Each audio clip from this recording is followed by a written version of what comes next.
Welcome to the deep dive. Today we are sifting through the wreckage of England's 2025-26 Ashes campaign, a really brutal 4-1 thrashing by Australia. It was brutal. And the expectations were, well, they were just through the roof. I mean, the head coach, Brendon McCullum, he actually called it the biggest series of all of our lives. When you set the stakes that high, a 4-1 loss, with the series gone after just 3 matches, it demands some serious questions. Absolutely. So that's the mission. Exactly. The central question is, why did Bazball, this aggressive, almost revolutionary strategy, why did it collapse so spectacularly in Australia? And, looking at the sources, the answer seems to go way beyond just a few bad performances. It points to something cultural, a real lack of adaptability. So much so that the ECB has launched a full, formal review. And the language they're using is telling.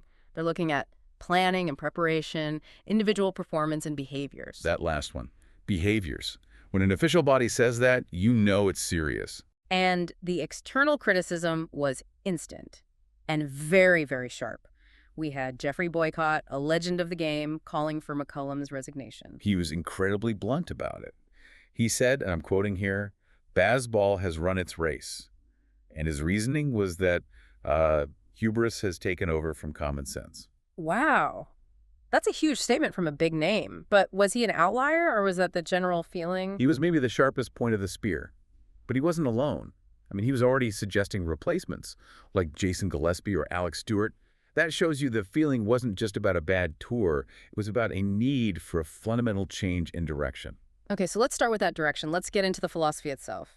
Bazball had been so successful elsewhere, right? Like that whitewash in Pakistan. It had. But the consistent critique coming out of Australia was that the team only had one gear, just full-on attack all the time. Michael Vaughan was quite scathing about that. He really was. He talked about the team's stubbornness and said they simply haven't accepted you need to go up and down the gears in test match cricket. So for people listening who might not follow the 5-day game as closely, why is only having one gear so bad? What does that actually cost you? It costs you everything, really. It costs you control. Test cricket is all about managing pressure. Sometimes you have to defend, absorb the attack, wear the bowlers down. Right, let them burn out a bit. Exactly. Yeah. So that your middle order can cash in later. By just attacking constantly, England kept handing the momentum, the flow of the game, right back to Australia. It was a gamble, not a strategy. And we saw that play out with the batsmen, especially with the player who was supposed to be the poster boy for the whole thing, Harry Brook. The Bazball prototype. I mean, before this series, his record was phenomenal. 10 centuries in 29 tests. And then in the Ashes. He finished with 358 runs, an average just under 40. It's not terrible, but it's not what wins you an Ashes series away from home. But the interesting thing is, he seemed to realize it himself. He did. That's what's so fascinating. He admitted to playing shocking shots and said he needed to learn when to absorb the pressure a little bit more. The player himself saw the need for a second gear, but the system, it just didn't seem to allow for it. Which almost makes Joe Root's performance even more impressive. He was the one guy who consistently found a way. He was the exception that proves the rule, wasn't he? He got to his 41st Test 100, tying Ricky Ponting, which is just incredible. And he did it by being adaptable. Completely. He scored a century in a traditional red ball test and another the day-night match under lights. He could play the Bazball way, but he also knew when to just be Joe Root, the classical, brilliant accumulator. He had the gears the rest of them were missing. So this stubbornness, this refusal to shift gears in the batting, it sounds like it was mirrored in the captaincy from Ben Stokes. Michael Vaughan called his tactics staggering. What was he referring to? It basically all came down to the new ball, the bowling changes. Stokes he refused to take the new ball himself, or even more critically, to give it to Josh Tongue. Which is baffling, because they were England's best bowlers on the tour, weren't they? By a country mile. I'll give you the numbers. Tongue took 18 wickets at an average of just over 20, and Stokes himself took 15 at 25. They were the genuine threats. So if they weren't opening the bowling, who was? Well, that's the problem. It was guys like Bryden Carse, Gus Atkinson. They just wasted the brand new Kookaburra ball. The commentary was unanimous. They bowled too short. They didn't challenge the stumps. Explain that for us. Why is that initial phase with the shiny Kookaburra, as you say, so critical in Australia? Because that's your one big chance. The Kookaburra ball swings and seams for the first, say, 15 overs on those hard pitches. After that, it gets soft. It does very little. If you don't take wickets then, you are in for a very, very long day. So they were squandering their best opportunity match after match. Repeatedly. They let Australia's top order settle in and build huge platforms. It was just a massive tactical failure. And then, to make things even worse, the fielding just completely fell apart. The old saying is catches win matches, and the stats here are pretty damning. They're shocking, really, and they tell a story about two different levels of professionalism. Australia's catching efficiency was 85.3%. They dropped 12 chances. Okay, and England? England's was 75.3%. They dropped 18 catches. That might not sound like a huge gap, but in an Ashes series, that is a chasm. That's the entire margin of victory right there. Are there specific moments, specific drops that really cost them? Oh, absolutely. The one that stands out is Alex Carey in the second test. They dropped him when he was on 0, and then they dropped him again on 25. And what did he go on to make? He went on to make 63, but those drops cost England 105 runs in that innings. It just completely changed the momentum of the game. Travis Head, too. Harry Brook dropped him on 99. Head went on to score 107. You just can't do that. You can't give top players that many lives. You can't. And these weren't just numbers. They were huge psychological blows. It just drains the confidence from a team when you can't rely on your fielders. Which points to a deeper issue, right? This isn't just a few players having a bad day. What was going on behind the scenes? This is where it all connects back to that lack of detail. The philosophy. Under McCullum, they streamlined the backroom staff. They actually cut the specialist fielding coach, Carl Hopkinson. You're kidding me. The guy who was on board when they won 2 World Cups. The very same one. And with him gone, the sources say all the specialist drills disappeared.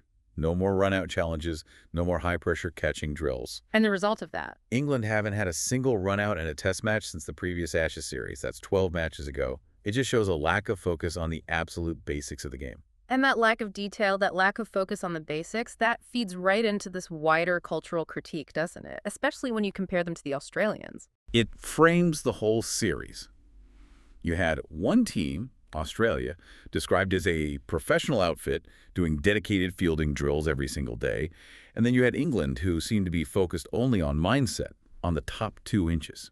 And that contrast became painfully public with the whole Noosa drinking scandal. Oh, the optics of that were just dreadful. Here they are, 3-0 down in the Ashes, and the mid-series break looks like, as one paper put it, a stag do. There were videos circulating, right? Yeah, video clips of players drinking. Ben Duckett appeared to be slurring his words in one.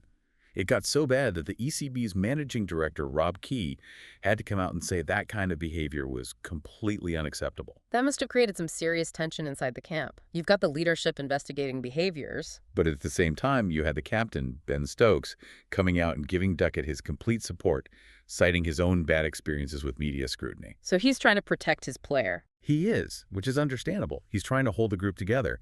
But it does create a clash, doesn't it? The need for public accountability versus the desire to maintain that internal cohesion.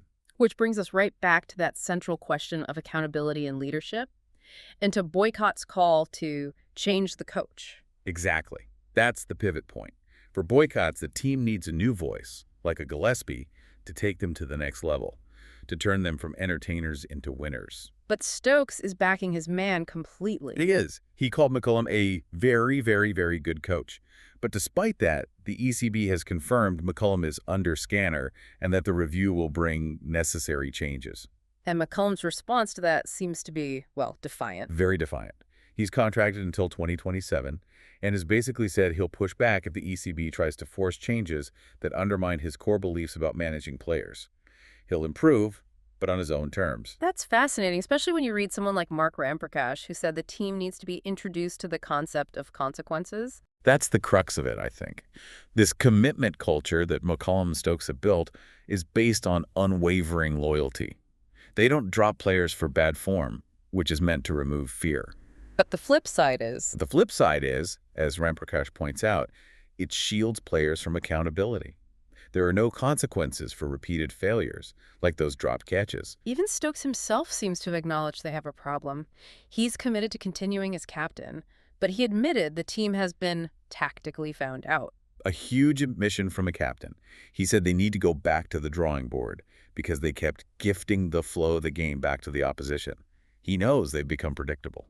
So, if we pull all of this together, what's the final take for someone trying to understand this collapse? I think the conclusion is that this wasn't just a few bad days at the office. This was a complete cultural breakdown. The Bazball philosophy failed because it was, frankly, arrogant. It was unwilling to adapt, unwilling to respect a superior opposition.